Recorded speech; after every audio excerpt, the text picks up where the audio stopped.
Trash streaming YouTube पे एक ऐसा सब कल्चर है जहाँ व्यूअर्स अपने क्रिएटर्स को कुछ पैसे डोनेट करते हैं और बदले में क्रिएटर्स को उनके दिए गए डेयर पूरा करना होता है। इस स्ट्रीम में क्रिएटर कुछ गेस्ट को भी इनवाइट करते हैं पार्टिसिपेट करने के लिए। ऑब्वियसली फ्री में नहीं, जो कमाई होता है उसका 50% उनको दिया जाता है। ये चीज़ सुनने में जितनी मज़ेदार लग रही है उतनी ही ज़्यादा खतरनाक है।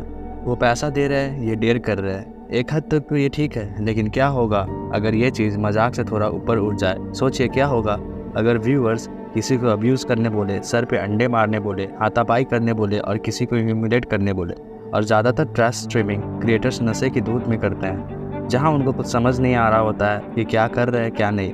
और यूट्यूब का एल्गोरिदम भी इसे पकड़ नहीं पाता है, क्योंकि स्ट्रीम खत्म होने के बाद इसे डिलीट कर दिया जाता है। आज के केस में हम बात करने वाले हैं ऐसे ही ट्रैश स्ट्रीमिंग की शिकार हुई रशिया की रहने वाली 28 वर्षीय वैलेंटीना ग्रिगोरिएवा। तो नमस्कार दोस्तों, स्वागत है मेरे पॉडकास्ट में। मैं हूं आपका होस्ट और चलिए आज का केस मिल के अनवील करते हैं। 2019-20 के टाइम पे ट्रैश स्ट्रीमिंग रशिया में कुछ ज़्यादा ही फेमस था। हर दूसरा क्रिएटर ट्रैश स्ट्रीमिंग किया करता था, क्योंकि ट्रैश स्ट्रीमिंग से व्यू काफ़ी ज़्यादा आता था और कमाई भी अच्छा खासा हो जाता था। स्टैनिस्लाव रेसेटनायक AKA स्टैस रिफ्ले एक रशियन यूट्यूबर है जो ट्रैश स्ट्रीमिंग की दुनिया में कुछ ज़्यादा ही फेमस था। ये यूट्यूबर दिसंबर 2020 में कुछ ऐसा कर दिया महज $1000 के लिए कि वो और भी ज़्यादा फेमस हो गया। बात 2020 की है, जब रिफ्ले लाइव स्ट्रीम कर रहा होता है। व्यूअर्स उसको सुपर चैट्स कर रहे होते हैं, डेयर दे रहे होते हैं। लेकिन उस दिन उस लाइव चैट पे एक ऐसा व्यूअर था जिसके इरादे कुछ नेक नहीं लग रहे थे।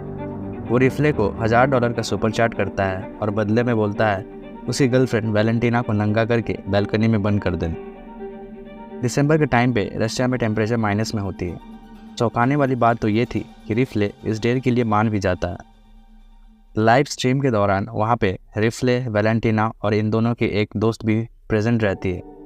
जब रिफ्ले वैलेंटीना को बोलता है ऐसा करने, वैलेंटीना साफ साफ इनकार कर देती है।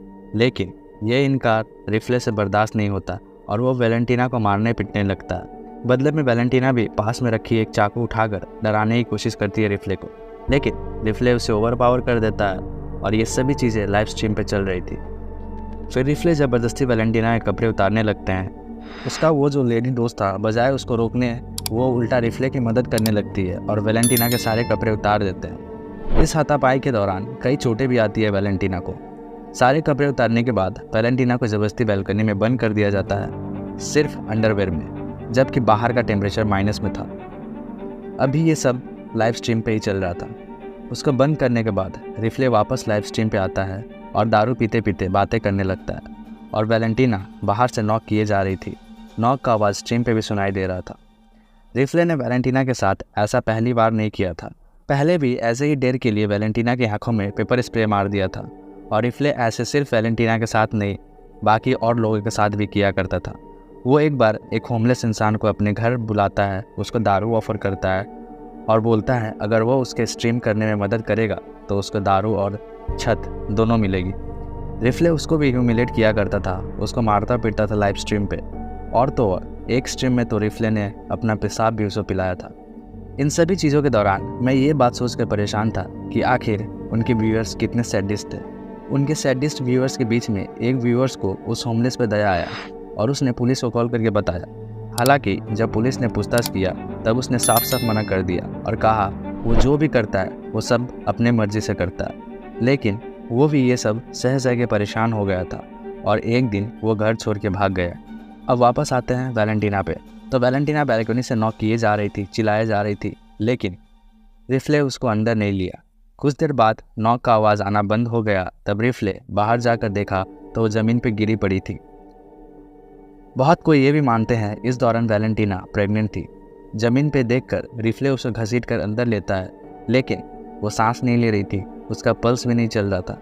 ये सब देखकर रिफ्ले उसको CPR देता है। CPR के दौरान वो उससे थप्पड़ भी मार रहा होता है। वो अपने व्यूअर्स को बताता है कि वो सांस नहीं ले रही है, उसका चेहरा सफ़ेद पड़ गया है और पल्स भी नहीं चल रही है। लेकिन ये सब देखने के बाद भी रिफ्ले की आंखों में थोड़ा सा भी पछतावा नहीं दिख रहा था। उसको देख के ऐसा लग रहा था जैसे उसने जो भी किया है बहुत ही अच्छा किया है।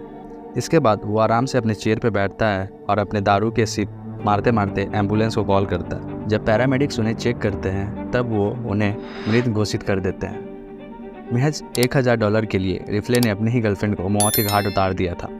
शुरुआती जांच में ये लग रहा था कि उसकी मौत हाइपोथर्मिया से हुई थी, लेकिन पोस्टमार्टम के बाद ये पता चला कि उसकी मौत सर पे चोट लगने की वजह से हुई थी। वैलेंटीना ने तड़प तड़प कर बैल्कनी में अपनी जान गंवा दी। रिफ्ले को हिरासत में लिया जाता है और उस पर मुकदमा दर्ज किया जाता है। ट्रायल के दौरान वह ये कहता है कि वैलेंटीना एक प्रोस्टिट्यूट थी जिसे उसने अपने घर में रखा था। हेयरिंग खत्म होने के बाद रिफ्ले को दोषी पाया जाता है और महज 6 साल की सज़ा होती है, जो कि मेरे हिसाब से इस जुर्म के लिए काफ़ी कम है। उनका अकाउंट सारे सोशल मीडिया से बैन कर दिया जाता है। तो दोस्तों, ये थी आज की केस। अगर आपको हमारी ये पॉडकास्ट पसंद आई है तो वीडियो को लाइक कीजिए, चैनल को सब्सक्राइब कीजिए और अपने विचार हमारे साथ साझा करना ना भूलें। और इंतज़ार कीजिए हमारे एक नई पॉडकास्ट की। तब तक के लिए सुरक्षित रहे। धन्यवाद।